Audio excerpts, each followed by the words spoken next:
सभी लोग इतिहास का जो सेकेंड सेमेस्टर है प्राचीन भारत का इतिहास है, इसमें आपको जो पढ़ना है वो 600 ईसा पूर्व से कहाँ तक पढ़ना है, आपको 1207 ईस्वी तक पढ़ना है। तो सबसे पहले तो हमें ये जानना है कि आखिरकार जो इतिहास का जो स्रोत है उनके बारे में जानकारी, यानी ऐतिहासिक तथ्यों के बारे में जानकारी हमें कहाँ से मिलती है। तो उसमें से ऐतिहासिक ग्रंथ, ठीक है, धार्मिक साहित्य, इसके अलावा विदेशी यात्रियों का विवरण आ जाता है। तो यदि हम बात करें कि धार्मिक साहित्य, तो हिंदू साहित्य आ जाता है जिसमें वेद, ब्राह्मण, आरण्यक, उपनिषद, और आगे जाओगे तो वेदांग, ये सारी चीजें आ जाती हैं। बौद्ध साहित्य में मुख्य रूप से त्रिपिटक साहित्य की बात करेंगे। त्रिपिटक साहित्य जिसमें सूत्र पिटक, विनय पिटक और अभिधर्म पिटक, इन तीनों में अलग अलग बातें दी गई हैं, इनके बारे में हम पढ़ेंगे।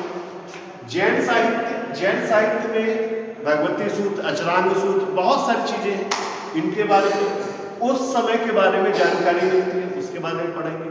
इसके अलावा बहुत सारे ऐतिहासिक जो है वो ग्रंथ हैं, जैसे महाभारत है, रामायण है, साथ साथ में जैसे अर्थशास्त्र के बारे में सब लोगों ने सुना है, कौटिल्य का दूसरा नाम चाणक्य, तीसरा नाम विष्णु शर्मा या विष्णुगुप्त,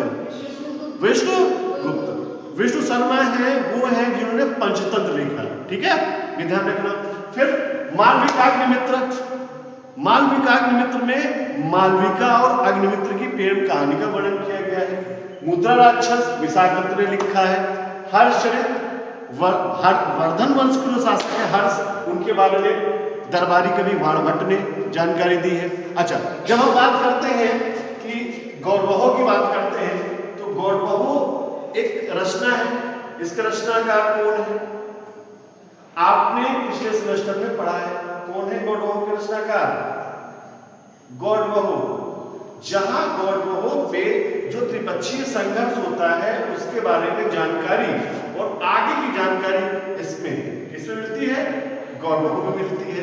फिर इसके अलावा अगर हम बात करें कि कुछ विदेशी यात्री भी आए भारत, जैसे हर्षवर्धन के समय में हुएंगसांग है, हुएंगसांग ने अपनी पुस्तक में उस समय के बारे में बताया।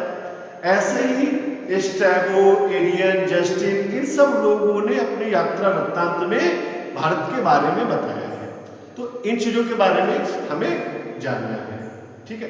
ये आपको एक शार्ट नोट है, इनको आप की पॉइंट्स के रूप में लिख लेंगे अच्छे से और डिस्क्राइब करके एक बार जरूर दिखाएंगे कि कहाँ पे क्या आप गलती कर रहे हैं, और भाषा बिल्कुल